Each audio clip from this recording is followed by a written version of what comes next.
Michael Angelo एक रास्ते से गुजरता था और उसने संगमरमर के पत्थर की दुकान के पास एक बड़ा संगमरमर का पत्थर पड़ा देखा।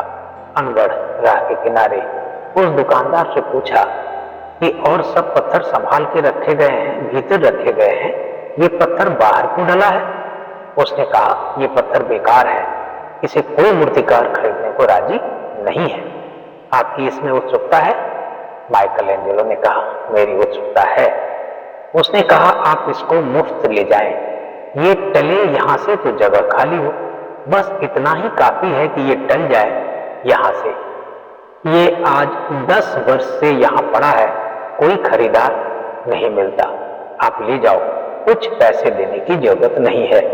अगर आप कहो तो आपके घर तक पहुंचवाने का काम मैं कर देता हूं। 2 वर्षों बाद माइकल एंजेलो ने उस पत्थर के दुकानदार को अपने घर आमंत्रित किया कि मैंने एक मूर्ति बनाई है, तुम्हें दिखाना चाहता हूं। वो तो उस पत्थर की बात भूल ही गया था, मूर्ति देख के दंग रह गया। ऐसी मूर्ति शायद कभी किसी ने बनाई ही नहीं। मरियम जब जीसस को सूली से उतार रही थी, उसकी मूर्ति है। मरियम के हाथों में जीसस की लाश इतनी जीवंत है कि उसे भरोसा नहीं आया। उसने कहा, लेकिन ये तुम पत्थर कहां से लाए? इतना अद्भुत पत्थर तुम्हें कहां से मिला? माइकल एंजेलो हंसने लगा। इसने कहा, ये वही पत्थर है जो तुमने व्यर्थ समझ के दुकान के बाहर फेंक दिया था और मुझे मुफ्त दिया था। इतना ही नहीं, मेरे घर तक पहुंचवा दिया था, वही पत्थर है। उस दुकानदार को तो भरोसा नहीं आया। उसने कहा, तुम मजाक करते होगे, उसको तो कोई लेने के लिए भी तैयार नहीं था, 2 पैसे देने को तैयार नहीं था। तुमने तो इस पत्थर को इतना महिमा, इतना रूप, इतना लावण्य दे दिया, तुम्हें पता कैसे चला कि ये पत्थर इतनी सुंदर प्रतिमा बन जाएगी? माइकल एंजेलो ने कहा, आंखें चाहिए, पत्थरों को भीतर से देखने वाली आंख चाहिए। अधिकतर लोगों के जीवन अनगढ़ रह जाते हैं, 2 कौड़ी उनका मूल्य होता है, मगर वो तुम्हारे ही कारण।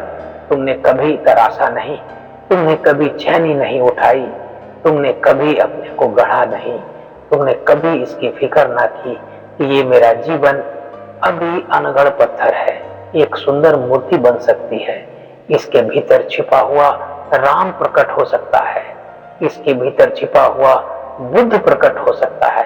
वस्तुतः माइकल एंजेलो के जो शब्द थे वो ये थे कि मैंने कुछ नहीं किया।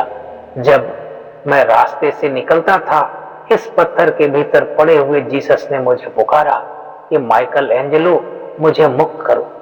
उनकी आवाज सुन के मैं इस पत्थर को ले आया। मैंने कुछ नहीं किया, सिर्फ जीसस के आसपास जो व्यर्थ पत्थर थे वे छांट दिए गए, जीसस प्रकट हो गए। प्रत्येक व्यक्ति परमात्मा को सदैव भीतर लिए बैठा है। थोड़ी से पत्थर छांटने हैं, थोड़ी छेनी उठानी है। उस छेनी उठाने का नाम ही तो साधना है। हम कितने साधन परायण हैं, यह तो तभी पता चलता है कि हम अपने स्थित ईश्वर को जगाने में, प्रकट करने में सफल हो गए हैं। आज बस इतना ही। नमस्कार।